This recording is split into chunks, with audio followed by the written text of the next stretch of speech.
Here's the first grip. Here's the second. And here's the third. Which one is yours? Do you apply pressure with the side of your thumb or the pad of your thumb? Alright, let's break down the backhand rip. This is because a standard backhand drive often goes long in a match. If your opponent adds spin, a simple flick or block will likely send the ball off the table. To learn the backhand rip, understand that it's fundamentally different from a drive. There are 4 key differences. First, your elbow position changes. For a drive, your elbow is typically lowered. For a rip, you must lift your elbow up. Why?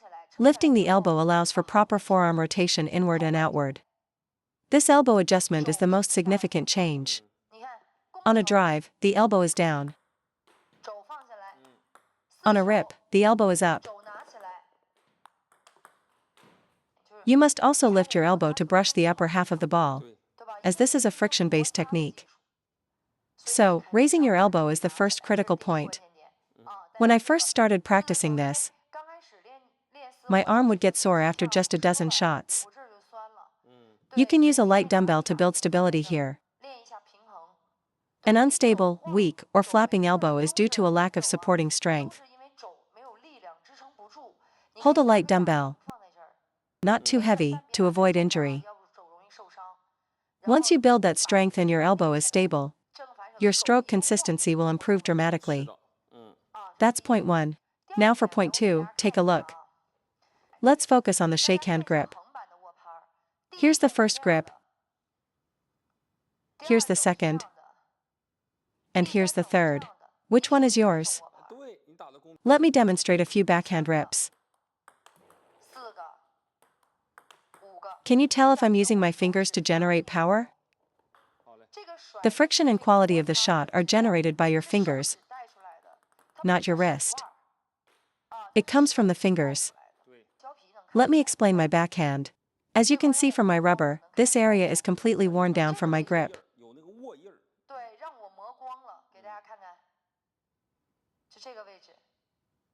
This exact spot is worn smooth from constant pressure, as this is where I always apply force. If you grip like this, your thumb cannot effectively apply pressure. This type of grip leads to an uncontrolled, wristy flick. This is a common cause of inconsistency. The issue with this grip is that the base of your thumb is too far from the handle. The resulting gap compromises your braking control, leading to an uncontrolled flicking motion. So why grip with the thumb angled? Because it allows the base of my thumb to contact the handle. When I make that contact, the racket becomes secure in my hand. The biggest mistake on the backhand is an overly flicky wrist. Even a little bit causes an error. So, to generate power, you must stabilize your wrist.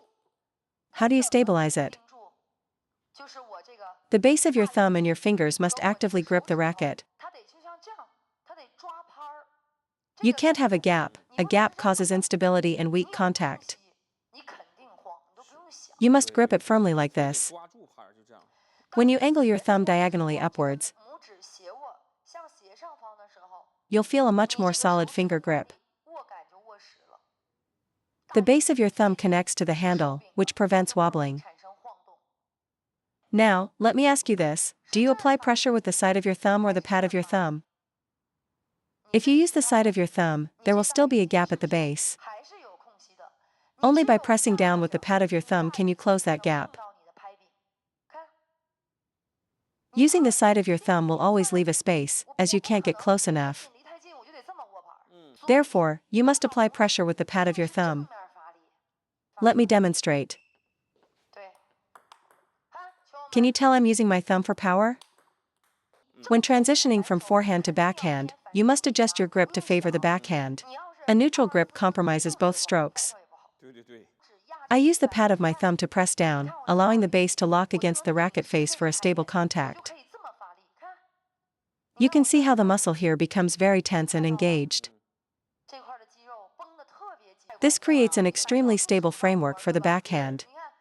This detail is crucial for having a reliable backhand. Whether it's a backhand punch, a rip, or a loop against backspin, the racket face always remains firm and stable upon impact. I'm certain this is directly related to my grip.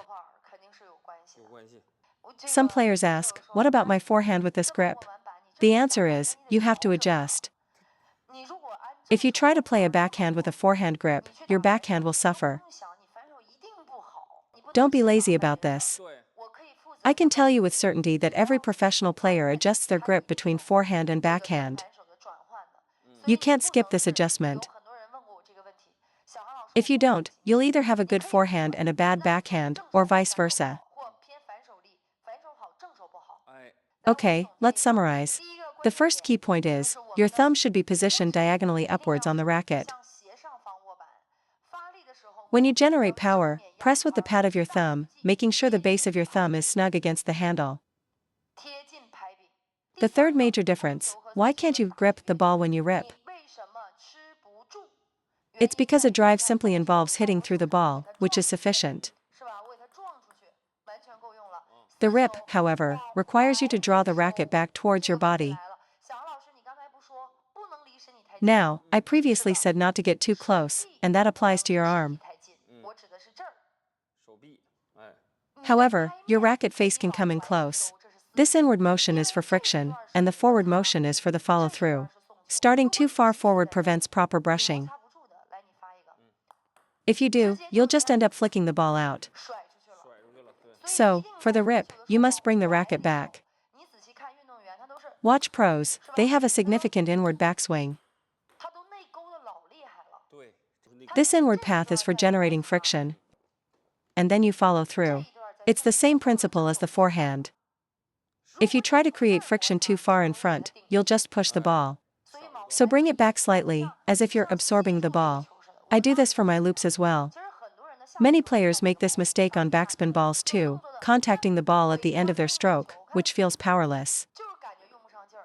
I always let the ball come in close to my body, then I drive through it. My contact points are different. For forehand, I actively move forward to meet the ball. For backhand, I let it come in, then drive out. This approach is conditional, it is not for an aggressive shot. Against a deep push or a powerful drive, waiting will result in you being jammed, unable to execute a proper stroke. This technique applies to standard rallies and pushes, not when your opponent is accelerating with high-quality shots. My backhand always involves letting the ball come in. My rip is the same, absorb, then drive forward. This initial part of the stroke is for friction. See? If I only brush it, the ball won't clear the net. After brushing, the forearm drives forward. The complete motion is, brush to grip the ball, then follow through. The common mistake is trying to rip from out in front, skipping the crucial phase of drawing the racket back to create friction. The key is the lack of a proper backswing. First brush, then drive. Always bring the racket back a bit. This will allow you to get a much deeper bite on the ball, and the same applies to looping. Unless the ball is very fast, don't rush the shot. Wait for it to get close to your body before you execute the follow-through. By accelerating from this closer position, you can properly synchronize your power. Don't initiate your forward swing right after the bounce when the ball is far away. The backhand stroke is more compact than the forehand. As long as the incoming ball isn't too powerful, draw it in closer to generate more power. The backhand is a forward-facing shot, unlike the forehand side-on rotation, so a closer contact point works. However, against a powerful shot, you must contact it in front. When you are the aggressor, always draw the racket back first. This applies to backhand punch as well, retract, then punch. This also applies to high backspin balls. Many players make errors by hitting them too early. Instead, draw the racket back, let the ball come to you, and you'll find it much easier to loop. That's the core idea. For any aggressive backhand shot, you must absorb the ball into your body space before striking. This is true for punch, rips, looping backspin, and hitting high balls. For the forehand, you must not let the ball get behind you, you must meet it. For the backhand, you draw it in. Again, this doesn't apply to fast balls or when you're being rushed, as you won't have time. When the ball is slower and you have time to initiate the attack, you must be confident enough to let it come deep into your hitting zone before exploding forward. On a slower ball, I can initiate a powerful attack. But if my opponent hits with high quality, I must use their pace and block drive from in front. This isn't a one-size-fits-all rule. You have to adapt to the situation. But your backhand needs to be a weapon, you can't just passively touch or block the ball.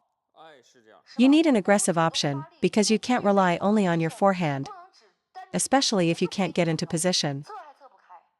Therefore, you must improve the quality of your backhand.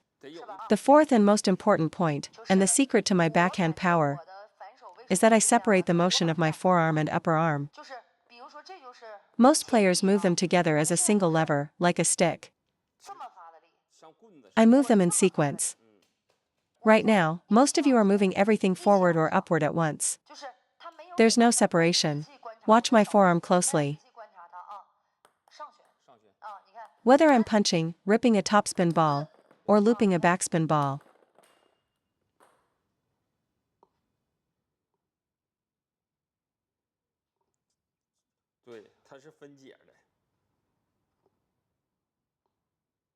My motion is always sequential.